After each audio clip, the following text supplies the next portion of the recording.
No quiero hablarte hoy, mi gran amor, de las cosas que aprendí en los discos. Te quiero contar cómo viví y todo lo que pasó conmigo. Vivir es mejor que soñar. Yo sé que el amor es una cosa hermosa y sé también que cualquier canto es menor que la vida de cualquier persona. Por eso cuidado, mi amor, hay peligro en la esquina. Ellos ganaron y hay luz roja para nosotros, que somos jóvenes, para abrazar a tu hermano y besar una muchacha en la calle. Para eso se hicieron tu brazo, tu labio y tu voz. Si me preguntas qué pasa con mi pasión, te digo que estoy encantada con una nueva invención. Me quedo acá en esta ciudad, en donde está mi ilusión, pues veo venir en el viento el olor de la nueva estación. Yo sé de todo en la herida viva de mi corazón. Hace tiempo que te vi en la calle, cabello al viento, gente joven reunida, dibujado en la memoria, ese recuerdo es el que duele más. Mi dolor es descubrir que a pesar de ya haber hecho todo lo que hicimos, seguimos siendo los mismos y vivimos. Seguimos siendo los mismos y vivimos como nuestros padres. Nuestros ídolos siguen siendo los mismos, las apariencias ya no engañan más. Vos decís que después de ellos no apareció ninguno más. Vos podrás decir hasta que estoy por fuera o que estoy inventando, pero sos vos con tu nostalgia que no ves. Pero sos vos con tu nostalgia que no ves que lo nuevo igual vendrá.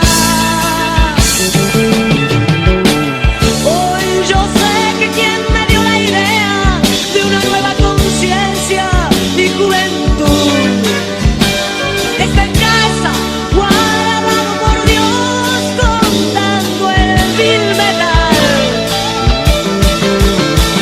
Mi dolor es descubrir que a pesar de ya haber hecho todo lo que hicimos, seguimos siendo los mismos y vivimos. Seguimos siendo los mismos y vivimos. Seguimos siendo los mismos y vivimos como nuestros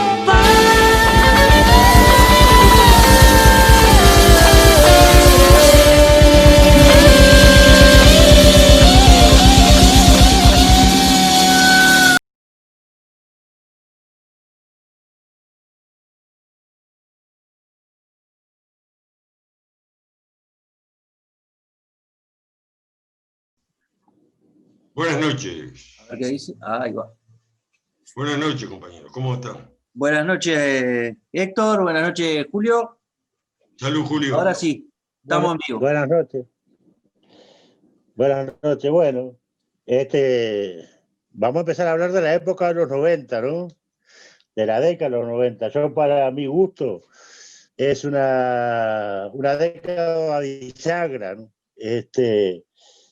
Si bien en el 85 había mucha esperanza, mucha gente de que el Frente tuviera por lo menos más votos, viste que no tuvo, lo que menos esperaba era que ganara Sanguinetti, ¿no? Por lo menos eso, y para muchos fue una decepción, viste. ese tipo de cosas. A mí lo que me gustaría hablar, ¿viste? Más bien de lo social, y no de lo económico, ¿viste? Está, que lo económico influye también, digo, porque en la época de la calle, en el 91, se crea el Mercosur. Pero se crea el Mercosur como una alianza económica y aduanera, ¿viste? No como integración del territorio, ¿no?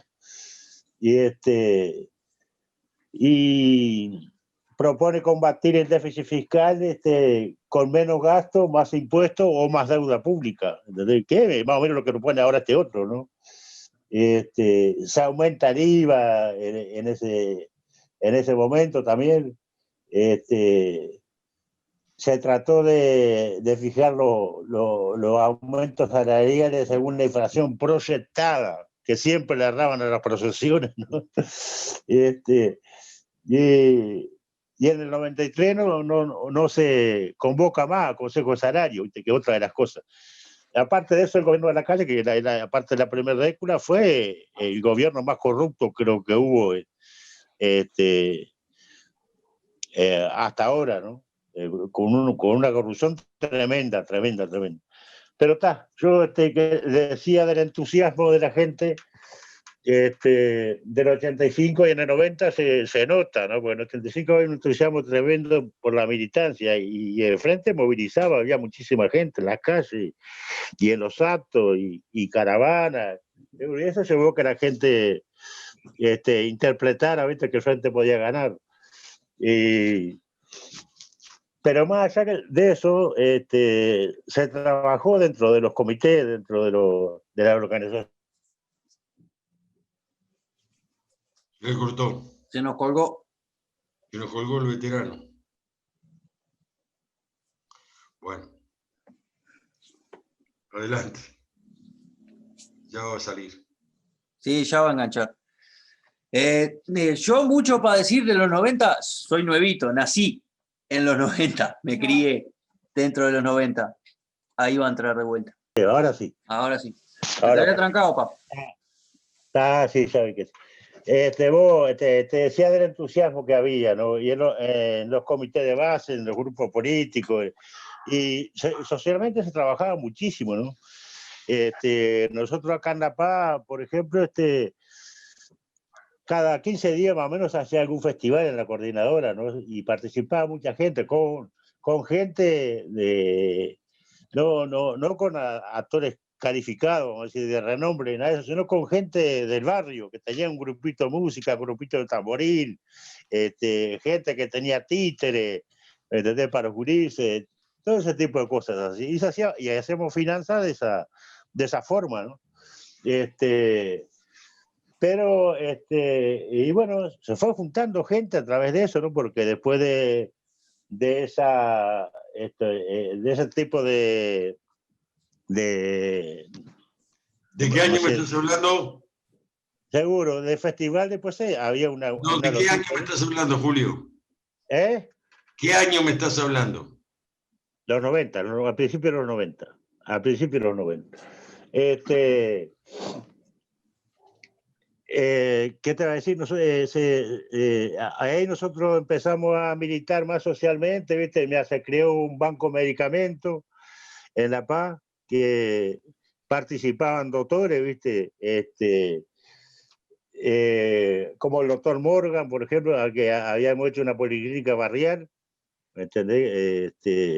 Popular, viste que en esa época faltaba medicamentos en los hospitales, no había, bueno, y nos habíamos conectado con las droguerías, las droguerías, algunas fábricas de medicamentos nos donaban medicamentos, y los médicos también, viste, de los medicamentos que le dan a ellos los distribuidores, y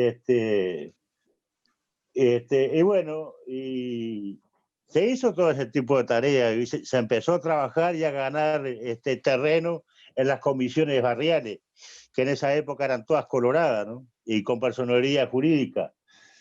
Llegamos a participar en un club, Juventud River, que todavía existe. Entonces, cuando fuimos a preguntar nosotros si podíamos dar una mano o algo, cuando entramos a la sede, lo primero que nos encontramos fue una foto de Pacheco Areco en el fondo. Está, pero viste, había un campo abandonado y que le pedimos permiso al hombre nosotros para hacer la cancha, hicimos la canchita, limpiamos una cerca de 2 metros, y limpiamos, hicimos la canchita y hicimos toda una actividad social ahí con la gurizada, ¿no? Ahora son todos grandes. Esos gurises, pero había actividad, todo ese tipo de actividad había, ¿no? El Partido Comunista también hacía actividad, yo me acuerdo que baile, había otro tipo de actividad, viste, que también nucleaban gente. Había un entusiasmo tremendo. Y a mí lo que me llama la atención, viste, de aquella época ahora, hablando, por ejemplo, el doctor Lena, lo que fue acá en La Paz, viste, que era coordinadora, lleva el nombre de él. Un médico, un doctor espectacular, no tenía hora, no tenía cualquier hora como lo llamaba, por una casa pobre, una casa, viste, un cantegrí, lo que fuera, él iba, pero a la hora que fuera él iba, viste, y te consiguieron medicamentos y te daba. Bueno, abogados que se ofrecían cuando salíamos de pintada o salíamos a hacer alguna actividad. Hoy es difícil encontrar eso, es difícil encontrar eso. Cambió un poco el concepto, vamos a decir, ¿no? De la solidaridad, sobre todo en los profesionales, por lo menos lo que yo conozco, ¿no? Ahora, ¿no? Acá en La Paz. Se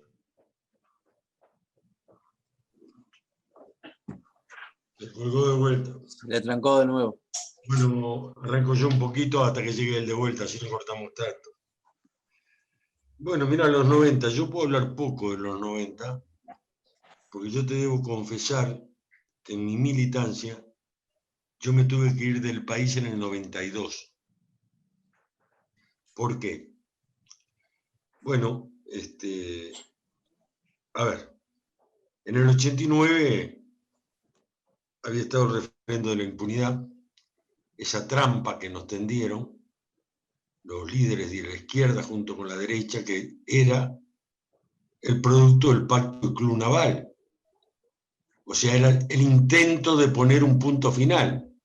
Plebiscitamos algo que no se puede plebiscitar, ¿tá? Que es si es legal o no matar gente, hacer desaparecer, etcétera, etcétera. Perdimos el referéndum y ellos pensaban que de esa manera iban a poner un punto final. Después nos vino los referendos de las empresas públicas, sí, ¿tá? Donde el pueblo uruguayo defendió las empresas públicas. La famosa frase de Galeano con el tema del agua en la Plaza Independencia a Tabaré Vázquez, que le dijo: Tabaré, las multinacionales no votan. Y Galeano ya empezó a ser radiado. Entonces te decía, yo venía de una militancia muy fuerte del 85 a los 90, 92 me tuve que ir. ¿Por qué me fui? Otra vez al exilio. Porque esa época fue una época muy fermental. El Pacto Club Naval, la CONAPRO, ¿tá? Y los acuerdos políticos partidarios con los militares implicaba una serie de elementos. Si vos agarrás los diarios de la época, como Búsqueda, hablaba de la ultraizquierda, volvió la ultra, decía, ¿tá? La revista, que está todos los archivos en la Biblioteca Nacional, se agarra la revista Punto y Coma, Punto y Coma se llamaba la revista de este muchacho Flores Silva, ¿tá? Había sacado un revólver en la tapa, apuntando, bajo el título Volvió la ultra. Y ahí, estamos hablando del año 89 para el 90, empezó la persecución a un montón de militantes sindicales. Yo en ese momento era militante sindical del gremio de turismo, del gremio del Ministerio del Turismo. Porque cuando volví del exilio, me restituyeron. Yo cuando caí preso, era funcionario de la Comisión Honoraria del Azúcar. Y cuando volví, como no existía más, porque la dictadura la había borrado, me restituyeron al Ministerio de Turismo. Yo era el secretario general del gremio en ese momento, y hubo una actividad muy grande porque se hizo la huelga más grande que hubo en el Uruguay, que fue la huelga del transporte, la huelga de CUTSA, que duró 35 días.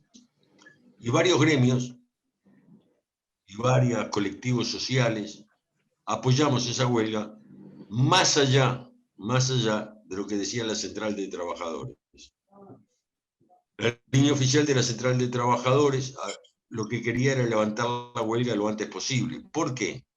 Porque, entre otras cosas, en ese momento el presidente Cusa revestía también como senador del Partido Colorado, que era el partido de gobierno. Y ahí empezó una persecución muy grande.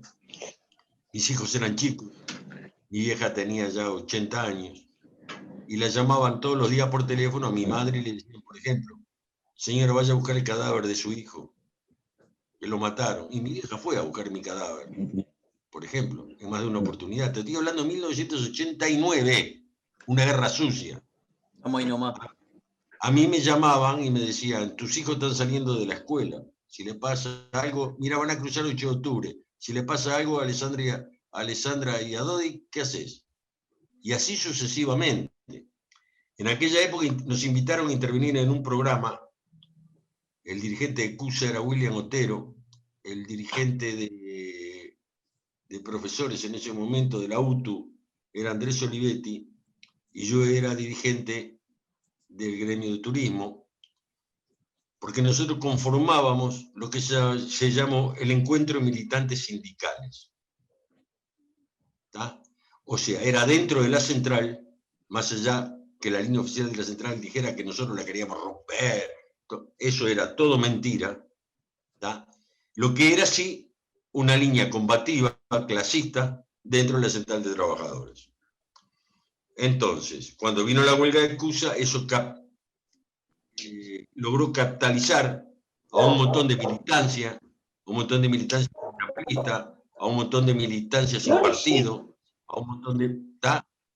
Y resolvíamos todo por asamblea. No les llegan los mensajes.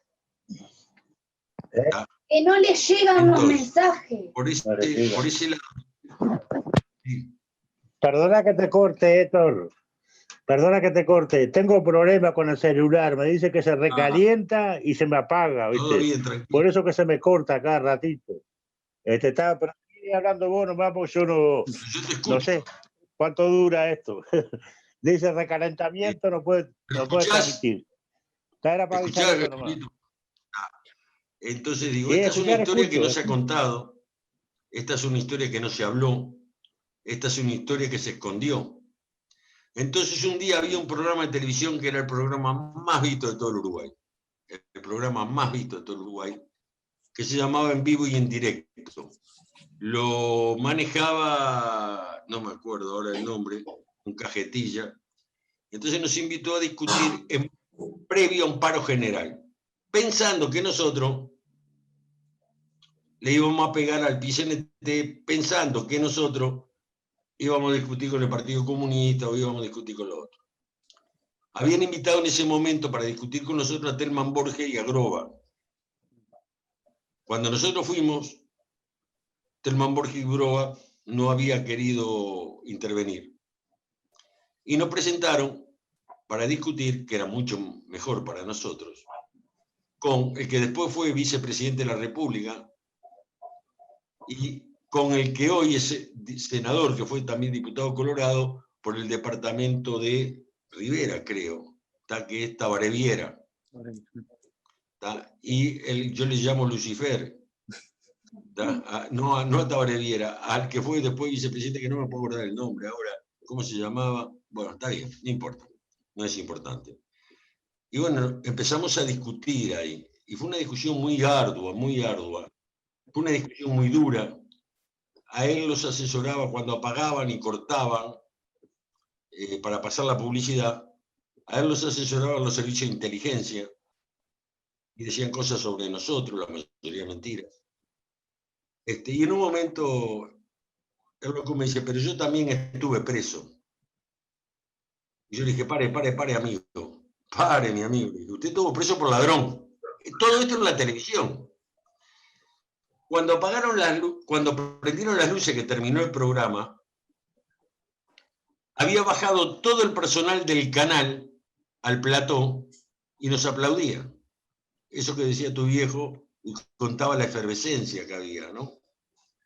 Y cuando nos vamos, yo trato de salir porque había unas cortinas grandes, muy grandes, y no logro salir.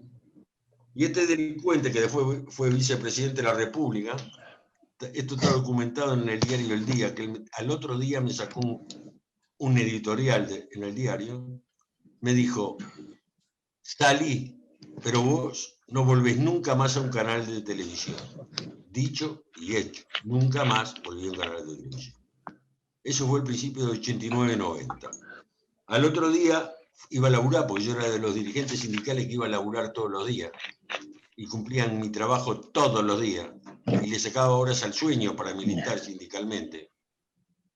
Éramos dirigentes sindicales de ese tipo, dirigentes sindicales que nunca faltábamos al laburo, porque entendemos que teníamos que dar el ejemplo, como trabajadores, porque si uno da el ejemplo, la gente no cree en vos, que es lo que está pasando ahora.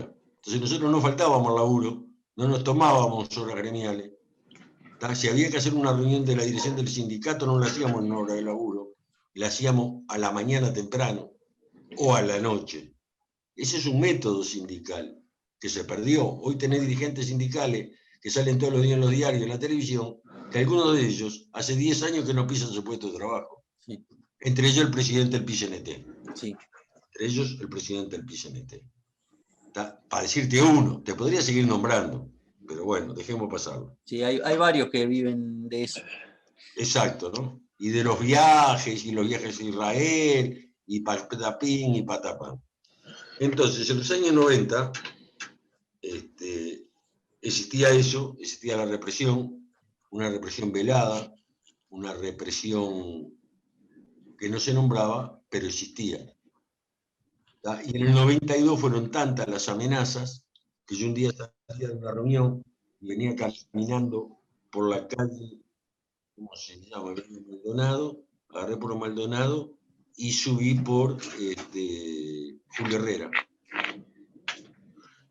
Y cuando llegué a Canelones, me paró una moto adelante con dos tipos con casco y me metieron una pistola en la cabeza. Y me dijeron, vos, terminala porque te vamos a limpiar, de verdad. No jodas más. Yo hablé ahí con algunos compañeros y me fui, renuncié, y en ese momento, da la casualidad, había muerto un compañero que era el que estaba a cargo de la chacra del Movimiento por la Tierra en Las Piedras, Pedro, que había muerto de una boludez. Había cargado la batería del tractor, había llovido, se sentó a comer y dijo, me olvidé la batería. Fue a buscar la batería y como tenía un cargador casero, conectó la batería con los pies mojados y la quedó. Entonces Marta Barbazuli, la compañera de un gran dirigente sindical, de un gran Tupamaro, de un compañero que las había pasado todas manos derechas del BBCD, que era Ronnie Escarcela, lo habían asesinado. Y Marta me pide, en ese momento, si yo puedo encargarme de la chacra de Las Piedras. Y yo, bueno, como decía tu viejo hoy, la solidaridad es lo primero, y me encargué por un tiempo de la chacra de Las Piedras, que eran 30 hectáreas, que pertenecía al Movimiento por la Tierra, un grupo italiano. Se le había ayudado, se había comprado para el proyecto contra la pobreza, había largado el bebé cuando salieron de la cana. Entonces me encargué de la chacra y poco tiempo después me fui porque en cualquier momento me limpiaban así. Y aquello de muerto el perro, se acabó la rabia, fue verdad, porque yo me fui de vuelta, me tuve que ir de vuelta. Y ahí se terminaron todos los tipos de amenazas, todos los tipos de cosas. Pero esto no era una cosa aislada y era a mí. Esto era una cantidad de militantes sindicales, a una cantidad de militantes de la izquierda de intención revolucionaria de este país. Al Tony Rossi, cuando iba doblando a la casa en Espinar, con el cachilo que tenía, le tiraron 3 tiros. Suerte que le pegaron el parabrisas ahí, si no le limpiaban ahí. ¿Quién reclama? A ver, ¿quién te reclama una noche en el Pinar en aquella época? Aparte, que no había luz, no había un carajo, que dobles en una esquina y te tiran 3 tiros. Y te mataron, y andas a ver quién fue. ¿Entendés? Te cuenta, como siempre. Y eran los servicios, y era realmente un problema. Eran un problema. Entonces me fui del país. O sea que puedo contar bastante poco de los 90. Sí, como llegamos a los 90 y a los primeros años de los 90. ¿Tá? Con una efervescencia muy grande, como decía tu viejo, con la gente en la calle, no, el Frente Amplio, las bases del Frente Amplio, no así sus dirigentes, vamos a ser honestos. Y ya se venía preparando el cambio de tratar de sacar a los comités, porque vos viste que el Frente Amplio se quedó sin comité, pero no porque la gente faltara, sino que la orden de cerrarla en ese momento vino de Sereñi, y que se quedaran nada más que algunas coordinadoras, porque si no, no podían manejar la situación política. Porque los comités eran las raíces metidas en el pueblo. Y ahí pasaron a ser de un frente antioligárquico, antiimperialista, a ser un frente más del sistema. Y ya no se habla más de imperialismo, ya no se habla más de oligarquía. Fue el paso al progresismo. Paso a paso, ¿no? Ahí está, paso a paso. Y ahí aparece ya una serie de profetas de la nada, como lo llamo yo, ya hablando de que el capitalismo, bueno, y si no podemos hay que transformarlo, y bueno, los viejos, vamos despacio con los compañeros desaparecidos, y todo ese tipo de cosas ya había empezado a aparecer en la década de los 90. Lo que pasa es que no era tan público, mejor dicho, no era público, eso era dentro de la militancia. Sí. Fernández Huidobro hizo su muy buen trabajo. Entonces un día hubo una charla muy seria, entre Tristán Narvaja, con la dirección del MLN. Esa charla participó el Pato Cuartino, participó Mujica, participó el nieto Fernández Huidobro, participó Carlitos Casares y 3 o 4 compañeros más, como yo, que no era del MLN, pero que estábamos militando a nivel medio y de base todos juntos, porque el encuentro de militantes sindicales era eso, era una tendencia sindical, no importaba de qué partido eras ni de qué color eras, era la línea sindical horizontal, la línea sindical de participación de la gente. Y bueno, y ahí fue donde ellos dijeron claramente, y me acuerdo perfectamente, que habían pasado una serie de cosas. Vos imaginate que se habían prendido como 10 ónibus fuego, pero han sido los obreros. Vos agarrás los diarios de la época y te das cuenta enseguida. No se movía un solo ónibus de CUSA. El Partido Comunista quería levantar la huelga porque se habían hecho fogones en cada línea. Viste que CUSA tiene líneas que llegan a la Unión. Bueno, a la Unión se había hecho un fogón para que los compañeros comieran, y así sucesivamente en varios lugares. Era un sindicalismo de base, era un sindicalismo de clase, era un sindicalismo que no transaba, que transaba y iba al diálogo en la medida de que la asamblea de trabajadores lo decidiera, no los dirigentes. Y ahí es donde Sanguinetti dice la famosa frase: yo nunca perdí un conflicto. En ese contexto es que Sanguinetti dice: yo nunca perdí un conflicto. Lagos, que era el senador colorado, era el presidente de CUPSA.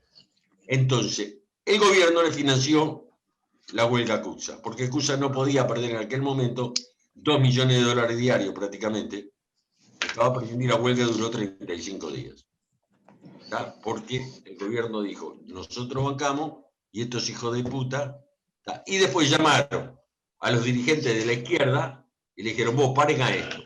El testimonio de esto es que en ese momento Fernández Feingold era el ministro de Trabajo. El compañero dirigente máximo de COFE, que después se jubiló como bancario, no sé por qué, pero nunca fue bancario, pero está jubilado como bancario, era Luis Iquini. Te pongo una pausa, se nos va a cortar. Reenganchamos la llamada y retomamos el tema.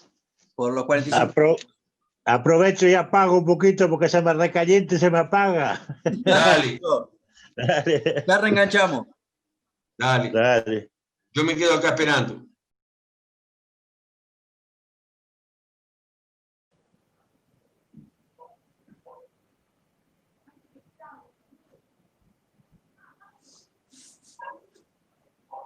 Ahora sí, volvimos. Para retomar de vuelta. Vamos arriba. Entonces te decía, en ese momento se trabajaba a dos tiempos, había un acuerdo político y nosotros como perejiles no lo sabíamos, porque no teníamos la maldad. Nosotros éramos muy transparentes, muy honestos, muy verdes, si vos querés. Entonces, en una reunión, te decía, de Fernández Feingold, ministro de Trabajo del Partido Colorado, con Luis Iquini, máximo dirigente de COFE, y el negro, bueno, ahora no me acuerdo, me va a venir el nombre, le dijo, che, el ministro es Luis Iquini. Le dijo, che, loco, arrancale la cabeza a ese Napoli, está complicando mucho las cosas. Y ahí se unieron el Partido Socialista y el Partido Comunista, sobre todo. Y bueno, empezaron toda una campaña de desprestigio personal, que no era verdad. ¿Tá? Y después vino todo lo que yo te contaba en la dirección, donde la dirección del MLN reunida nos dijo, mire muchachos, nosotros tenemos reuniones periódicas con inteligencia. ¿Cómo con inteligencia? Sí, nosotros tenemos una reunión por mes con la inteligencia policial, porque tratamos de que no vaya a pasar nada. ¿Tá? Entonces el clima era ese en los 90. ¿Tá? El clima de los 90 era ese. Había todo un contubernio que había sido firmado en el pacto del Club Naval, donde los diferentes partidos políticos habían negociado con los militares esto que vivimos hoy. Incluso la alternancia, ¿tá? En el gobierno. ¿Tá? Que no es otra cosa que lo hicieron en Europa. Y habían firmado la impunidad. Eso estaba claro. Por eso Fernando Huidobro, cuando es ministro, y todos y cada uno de los ministros de defensa, eso creo que Julio puede hablar de algunos de ellos, ¿tá? No, me parece bueno, digo, actuaron para proteger a los militares. Porque incluso aquellos que están procesados, hay mucha gente que no lo sabe, más allá que están en la casa, más allá de todo, los procesaron para protegerlos. Sí. Vos me decís, ¿vos los procesaron para protegerlos? Sí, sí, porque estaban requeridos de otros países. Y si se los llevaban para la Argentina, y si se los llevaban para Italia, terminaban en cana de verdad. Como le pasó a ¿cómo se llama? Gil, a Cordero. Cordero terminó en cana de verdad. Y el que estaba en Italia terminó en la cárcel de Gaeta, que es una cárcel militar. Está aquel que se había escapado y se había ido para Italia y se perdieron los papeles del gobierno frente amplista. Y a los jueces no los jodés así nomás en Italia. Y a los fiscales menos. Terminó en cana igual. Chao. Entonces, decir todo esto es incómodo. Pero para decir todo esto, tenés que tener dos cosas. Primero, no pedir nada, no desear nada. Yo no necesito ser diputado, senador, ni nada. Y segundo, estar jugado. Punto. Yo no pido nada. Digo la verdad. Y la digo de frente y mano. Y cuando digo algo, quiero que alguien venga y me diga, no, mirá, te equivocás, no, mirá, es mentira. Nadie me dijo que era mentira. Porque saben que digo la verdad. Lo que pasa es que duele entender estas cosas. Y yo las comprendo que duele entender. Vos fijate cuando cayó la Unión Soviética en los años 90. Cómo los compañeros del Partido Comunista no iban a hacer trabajo, se deshicieron en 14.000 pedazos. tipos que habían vivido 50 años creyendo en el paraíso soviético, que habían ido en cana pensando en el paraíso soviético. Se le rompió la religión. Fíjate vos que mañana salga alguien y diga, miren, acá están las pruebas, Dios no existe. ¿Y qué pasa? Te cortás la... Y eso yo creo que le pasó a la izquierda en general en este país. Dios no existe. El paraíso no existe. El paraíso somos nosotros y lo tenemos que construir acá. Entonces es difícil. Los años 90 fueron muy fermentales. Después, bueno, ya digo, lo que hablaba tú hoy de la calle, vino todo el tiempo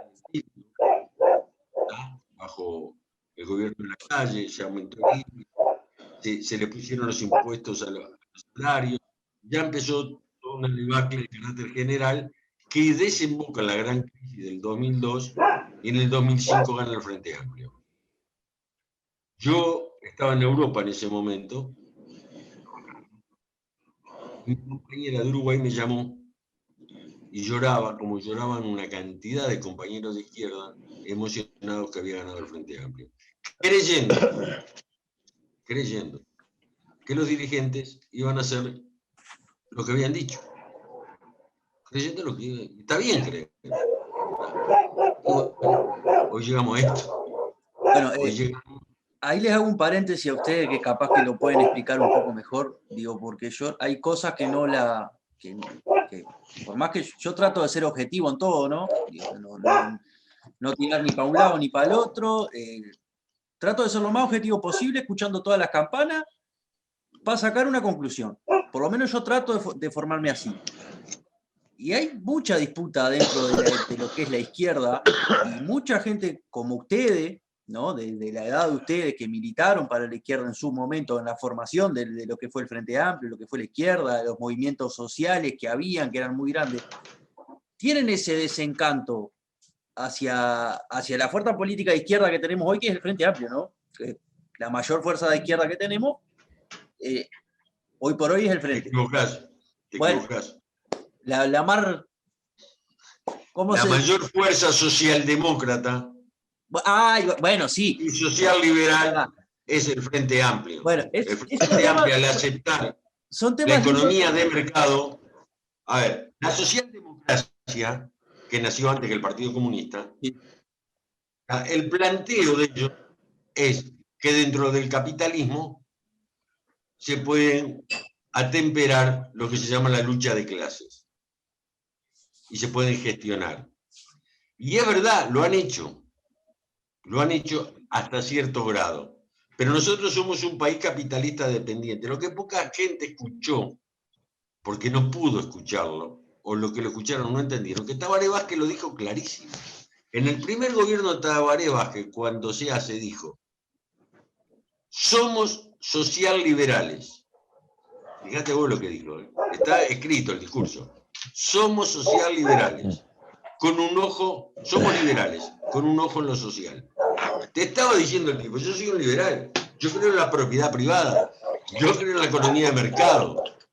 Déjense de romper los huevos, vamos a tratar de hacer lo posible. Esa es la realidad. A título de eso, Mujica salió a decir que el capitalismo dejó de ser malo. Ahora el capitalismo es bueno. ¿Pero de qué me... Exacto, porque Mujica, la diferencia, y acá vamos a entrar en un tema polémico, y yo sé que si tuviera mi compañero y hermano Chamusquín, empezábamos a discutir, como discutíamos con Saracho. El problema es que la dirección, y quiero ser claro, perdón en esto, quiero ser claro. A ver, porque es delicado lo que voy a preguntar. El tema es así. El tema es ideológico. El problema es que el MLN Tupamaros nunca quiso hacer la revolución, la dirección. Mirá lo que te estoy afirmando. Ellos hacían política con las armas. Que es diferente, es otra cosa diferente. Que podía ser en ese momento revolucionario, pero ellos no se planteaban el socialismo. Y la prueba de eso, documentada, vas a la Biblioteca Nacional y vas a encontrar una revista que se llama Cuestión número 0. Cuando sale en el 71, cuando se forma el Frente Amplio, y saca las 30 primeras medidas, hablando de un frente antioligárquico, un frente antiimperialista, las 30 primeras medidas, la nacionalización de la banca. La dirección del MLN, en la revista Cuestión, saca el programa de gobierno del MLN. Y si vos lo lees, claramente, era un programa de una revolución burguesa, no de una revolución socialista. Es más, lo dijo Candán Grajales. Candán Grajales dijo en la cárcel a un compañero, vos, le dijo, mirá que nosotros hacemos política con las armas, no te confundas. Y ese compañero le respondió, a ustedes los voy a ver el 18 de julio con una estrella luminosa pidiendo el voto. Y la historia le dio la razón a ese compañero. Fíjate vos cómo es la cosa, ¿no? Es tan complicada, porque eso no significa, había diferentes líneas dentro del MLN. Eso está claro. El 22 de diciembre nace del MLN. ¿Y por qué? Porque se declararon marxistas-leninistas y querían hacer la revolución. ¿Quién era el 22 de diciembre y quién encabezaba fundamentalmente el 22 de diciembre? La negra Topolansky, ¿ah? Y el flaco, no me acuerdo ahora, que era compañero mío del IABA. Entonces digo, las cosas no son, las cosas son como decía el Bebe, ¿tá? El arroyo da muchas vueltas pero sabe dónde va. ¿Tá? Entonces hubieron muchas idas y venidas y dependía quién estuviera en la dirección y daba las posiciones. Ni más ni menos como sucede hoy. Eran 5 grupos, ¿tá? Que incluso competían de alguna manera para estar en la dirección a ver quién hacía más acciones. ¿Tá? Porque ellos se planteaban, en todo caso, es una revolución en el Uruguay en ese momento. Después las cosas cambiaron. Vamos a ser bien claritos. Pero ellos no se planteaban otras cosas en un primer momento. Vos lees, más allá de los documentos, la praxis, que agarrar los diarios lo es, y las declaraciones eran. Mientras que otros compañeros nos planteábamos otra cosa. Planteábamos la revolución no es aquí en el Uruguay, planteábamos la revolución por lo menos a nivel regional. O sea, que teníamos el planteo de aquel que está allá atrás, del Che. Sí. Que nacía de la conferencia de Olas. ¿Tá? Entonces, esas eran las diferencias. ¿Tá? Yo esto lo he discutido con varios compañeros dirigentes del MLN, ¿no? Con algunos nos pusimos de acuerdo y con otros no. Y había una lucha denodada por el poder. Tenía una lucha denodada por el poder. El poder interno y el poder del entrismo, ¿no? De tratar de meterse en otras organizaciones para poderse llevar todo lo que tenían. Eso le pasó a la FARO. Eso le pasó a la FARO. Después, con los años, después que pasó todo eso, después que nos robaron, después que nos asaltaron, después que se llevaron gente, después de que nos entregaron a la policía y al ejército. Y cuando digo esto está documentado, cuidado, no estoy hablando por hablar. ¿Tá? Uno de los delatores más grandes fue el señor Vasconcellos, ¿tá? El gordo Vasconcellos, que tuvo un careto conmigo, y era un ex compañero de la FARO, que estaba en el MLN. Y cuando mi compañera estaba en un vagón de ferrocarril en el 9º Caballería, le preguntó por qué. Y el loco le contestó, mirá, recibí la orden de cantar primero a los que conocía de otras organizaciones antes que a la gente mía. La gente mía se refería al MLN. O sea, las cosas sucias, ¿no? Las cosas jodidas. Porque una vez el negro Canciani, Rubén Canciani, que murió en el asalto de la comisaría número 19, estábamos en un contacto en la calle Propios, y me dijo, vos, Nelson, porque uno de mis alias era Nelson, me dijo, mira que la revolución se hace pateando mierda. Yo en ese momento no lo entendí. No lo entendí, yo en ese momento era un perejil, te vuelvo a repetir, un guacho de 20 y pico de años, 22, 23 años, no entendí un carajo lo que me estaba diciendo. Después cuando venís más viejo te vas dando cuenta que este fenómeno se dio en toda América Latina. Sí. Se dio en toda América Latina y en todos los intentos revolucionarios de América Latina. No es patrimonio de los uruguayos. Se dio en la Argentina, se dio el Frente Nicaragüense, porque, y esto me lo enseñó a mí, fíjate vos, don Enrique Rodríguez, que había sido un senador y diputado comunista en Europa, cuando yo estaba exiliado, un día me dijo, nos encontramos en Roma, y me dice, mirá, me dice, no te confundas, me dijo. Las ideas son muy buenas. El único problema que tenemos que son llevadas por hombres adelante, por seres humanos, y los seres humanos se equivocan. Y eso no perjudica a la idea. Simplemente es que son seres humanos que claudicaron, que se equivocaron, que se entregaron. Y yo creo que hay mucho de verdad en esa frase que me enseñó ese viejo bandido, que yo quería mucho personalmente, porque no era de los diputados de obra. El viejo, más allá de la discrepancia política que yo podía tener ideológica con el viejo, yo le reconocía que ¿sabes de dónde era? Mira, yo tuve la suerte en la vida, soy un hombre de mucha suerte, de conocer a dos personajes.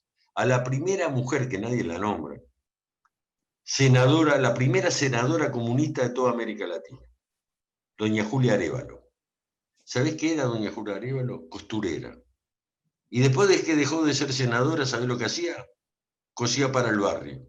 Vivía en Avenida Italia, a una cuadra de mi casa, en Avenida Italia, a 2 cuadras de Comercio y Avenida Italia. ¿Y sabés lo que era el diputado Enrique Rodríguez? Zapatero remendón, hincha del Alto Perú.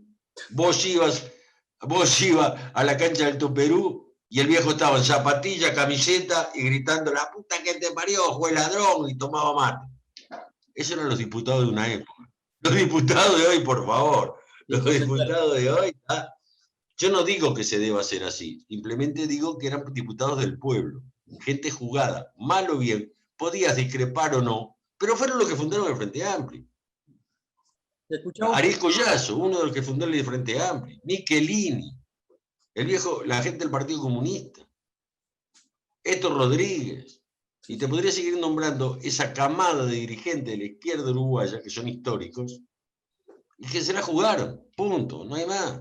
Te la tenés que jugar. ¿Tá? Entonces digo, los años 90 en el Uruguay fueron años que la mayoría, incluso de la gente de izquierda, no sabe bien lo que estaba pasando. Porque los diarios no te lo decían. No obstante eso, te vuelvo a repetir, si tú vas a esos años, entre el 85 y el 92, haciendo particular en el 89, agarrá los diarios de la época, en la Biblioteca Nacional, te lees búsqueda, los títulos de búsqueda, los títulos de los diarios, de las revistas de esa época, y era todo lo que yo te decía hoy, volvió la ultra, los terroristas volvieron. Un compañero de Suecia, un día me manda, que seguía el loco allá en Suecia, me manda, no había en aquella época Facebook, ¿viste? No había esto. Y me manda una carta con un recorte adentro en sueco. Y era que Marquesano, el primer ministro, fíjate vos, el primer ministro del Interior del gobierno democrático de Sanguinetti, había dado una conferencia de prensa para periodistas del exterior, en la que el loco me nombraba a mí y a un par de compañeros más como terroristas que habíamos vuelto al Uruguay. O sea, nos estaban haciendo la cama para limpiarnos. O sea, vos primero tirás en los diarios, acusás, tirás en los diarios, y el día que te pegan un tiro, decís, bueno, te meten una bomba arriba, te la hacen explotar. Y iba a poner una bomba y le explotó. ¿Me entiendes? Por eso me fui. Porque era una combinación, era un combo jodido. Julio, dale, hermano, estabas hablando vos, te quiero escuchar. Vos podés hablar muy bien. Se me entrecorta, se me apaga el celular porque se recalienta, ese no sé, es el calor que llevo. Pero está bueno lo que hablas, digo, porque es un poco la intención del grupo, ¿no? De saber cosas que no se saben. Cosas que no se saben. Y se le quedó porque ahí. la historia la escriben los ganadores. Exactamente. La historia la escriben los ganadores. Es lo que hablábamos hoy con papá y eso, digo, es buscar la gente de abajo. O sea, los grandes, los que están arriba, ya sabemos lo que van a decir y tienen voz y voto para hablar donde quieran. Y tienen los diarios. Y tienen, bueno, viste este loco que... pero vos fijate la vergüenza, para mí vergüenza, la vergüenza, de que el doctor, este ministro de Defensa, Bayardi haya sido condecorado por el Comando Sur de Estados Unidos. Esa es la peor vergüenza que puede tener un tipo de izquierda. Héctor, Sí. perdona que te corte un poquito porque se me todo corta lo contrario. la transmisión y Vos a mí dale, me cuando queda se corta hablo yo. alguna pregunta para hacerte, ¿viste? Bien. Yo te decía que está bien lo que hablas, digo, porque son cosas que no se saben, que no saben mucha gente que no sabe. Yo sé por transmisiones, ¿viste? De los propios compañeros, porque yo no estuve preso, empecé a militar después del 83, por ahí, ¿viste? Mejor así. Seguro. Y el hecho que nos llevaron, que nosotros éramos 26 de marzo a integrarnos en una asamblea como MLN, empezamos a ver muchísimas cosas adentro, ¿no? Pero está bien eso, de contar cosas que no se saben. Y hay cantidad de cosas que no se saben, ¿no? Por ejemplo, Adana, te pongo un nombre arriba de la mesa. ¿Quién mató a Ronnie Escarcela? Sí. Un crimen impune hasta el día de hoy. Sí. Sí, no, pero no solo eso, yo te digo, autocrítica, por ejemplo, ¿viste? El MLN nunca se hizo autocrítica. Yo no sé lo que conversaron adentro de conventuales cuando la salida de la cárcel. Nunca se comentó lo que Mirá, hay compañeros que planteaban, ahí se dio una discusión muy profunda entre el Bebe y el resto. Entre el Bebe sentía el resto. El Bebe no quería que el MLN existiera más. Quería que se llamara de otro nombre, otra cosa. Y ahí él es donde larga toda la teoría de la lucha contra la pobreza. Por la tierra y contra la pobreza. Mientras que Fernández Huidobro y el resto plantean que no, que el MLN tiene que transformarse en un partido político. Y el BB plantea que no. Plantea que tiene que ser un movimiento social. Y ahí es donde Ronnie Escarcela es un poco la mano derecha del BB en ese momento. Y Marta Barbazul y su compañera, que era la secretaria privada, digamos así, del BB, la persona de confianza del BB. Lo que pasa es que tuvimos la mala suerte, la izquierda de Uruguay, entre otras cosas, que el bebé se muriera. Tuvimos esa mala suerte. Porque era un tipo de una creatividad, de un prestigio, el tipo que no dialogó nunca con los milicos, el tipo que no se entregó, el tipo que nunca participó del Batallón Florida y todo lo que pasó en el Batallón Florida, que eso mi hermano de vida, Héctor Guartiani, lo sabe mejor que yo, y lo puede contar él mucho mejor que yo. Y bueno, y lo que pasa es que nunca se hicieron la autocrítica porque jamás podían llegar a una posición en común. Ese era el tema, ¿me entendés, Julito? Por eso no llegaron a una autocrítica, porque no tenían la posibilidad de llegar a una posición en común. Había tantas autocríticas como líneas diferentes había adentro. Sí. Ese es el problema. Era un movimiento, no un partido. Dale, pa, enganchate ahí.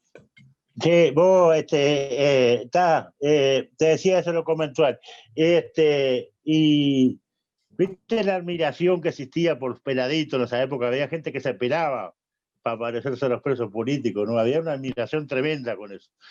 Yo me acuerdo del primer acto político, no sé si fue en el Astral o en el Platense, de la salida de los presos, donde habla Mujica, que a mí me emocionó pila, ¿viste? Cuando dijo, un dirigente es tan bueno siempre y cuando sea capaz de crear otro mejor. A mí me emocionó pila eso, ¿no? Pero tras de eso se manda una cagada, ¿no? Que para mí fue una cagada, tras de eso, que dice otra cosa, dice, a los milicos no se les puede tocar ni con una vara. No tenemos suerte hoy con el viejo. No, es verdad. Yo no sentí decir, si algún día entro al Palacio Legislativo voy a ensuciar con barro las alfombras rojas. Decir se dicen muchas cosas. El problema... Seguir la línea después. ¿Me entendés? Después se abrazó con Soros. Sí. Se abrazó comía asado con Rockefeller en Punta del Este. Se abrazó con Bush. cuando vino Bush al Uruguay, que le inventó Tabaré Vázquez en el asado que hicieron en Anchorena, siempre hay alguien que escucha, siempre hay alguien que oye, siempre hay alguien que mira. Cuando Bush le dice a Mujica, acá comiendo asado en Anchorena, le dice, sí sé de su historia. Mujica le contestó, no, yo no tengo historia, tengo historieta, lo nuestro fue una historieta. Hijo de 7.000 putos, una historieta que dejó muertos, desaparecidos, y de lo que nadie habla, no fuimos los presos políticos. Porque los presos políticos sabíamos dónde estábamos y por qué estábamos, sino nuestros familiares, mis viejos, los viejos de un montón de gente, nuestras madres, ¿tá? Esos son los verdaderos héroes, no nosotros. La gente que quedó sin, los padres de familia que estaban presos y sus hijos quedaron sin comer, sus mujeres en la calle. Eso ¿qué te iba a decir? héroes, Otra no de las nosotros. cosas, viste, que se me corta cada rato, que me fue decepcionando en un acto en homenaje al Che Guevara en Tristana del Baja, viste.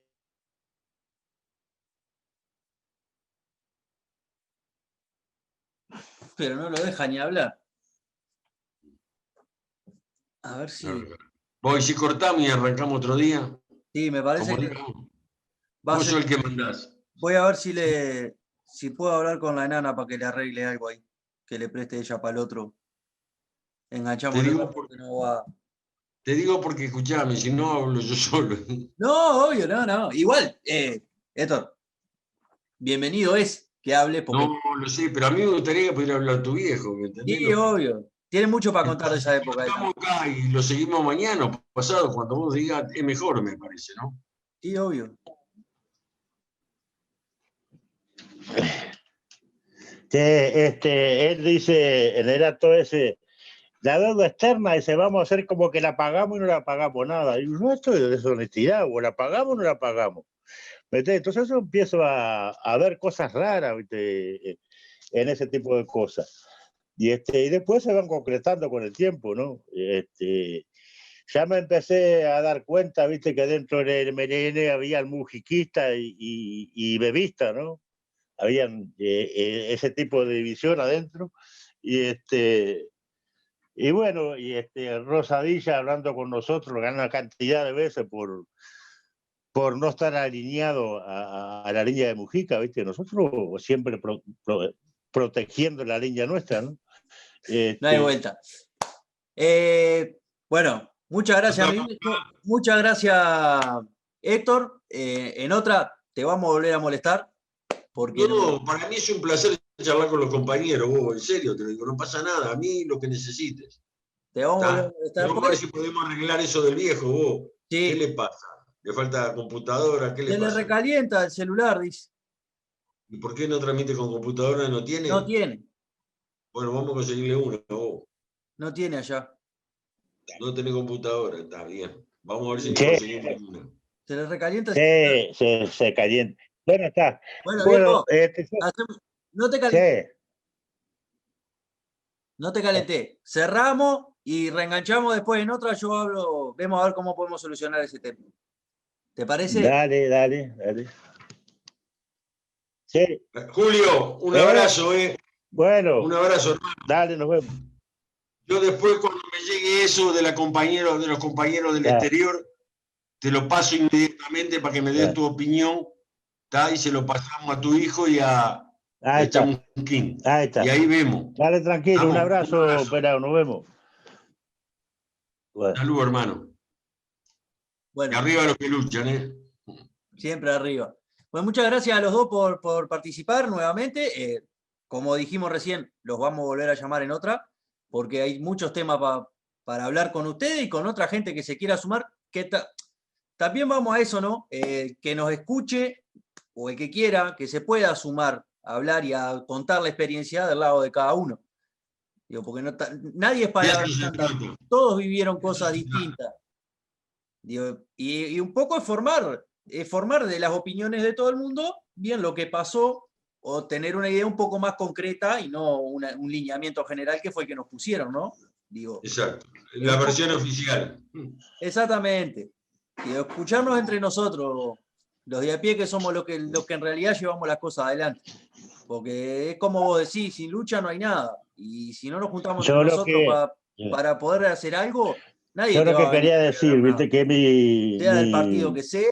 mi trabajo casi toda la vida fue de camionero, viste. Yo estaba pocas veces acá y asistía, cuando andaba por acá asistía, me acuerdo que creo que fue la primer marcha por lo desaparecido que terminó en la punta del cerro allá. Yo venía de afuera y me vine con el camión cargado de garrafas, 600 garrafas de 13 y 45 tubos de 45, y me fui con la marcha hasta el cerro, llegamos allá, ¿no? Pero iba cuando podía, el trabajo seguro era lo primero, ¿no? Y entre otras cosas que hicimos en el grupo de La Paz, digo, que trabajamos un poco pañato, ¿no?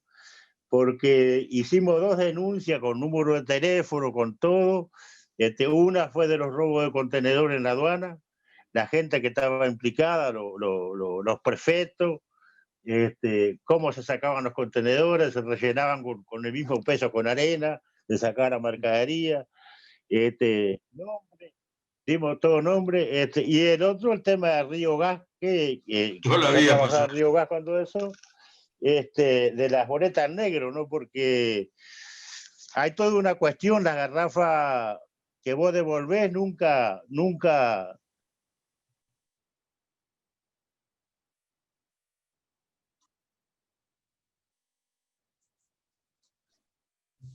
Se le cortó, Nunca. Rubén. Se le cortó. Lo vamos a reenganchar en otra. Muchas Ahí gracias. vamos. Nos estamos viendo. Saludos Hermano. a la compañera, que se mejore. Y vos también. Gracias. Que te mejores rápido. Nos estamos hablando en otra. Y a la Hasta gente, luego. muchas gracias por acompañarnos. Salud.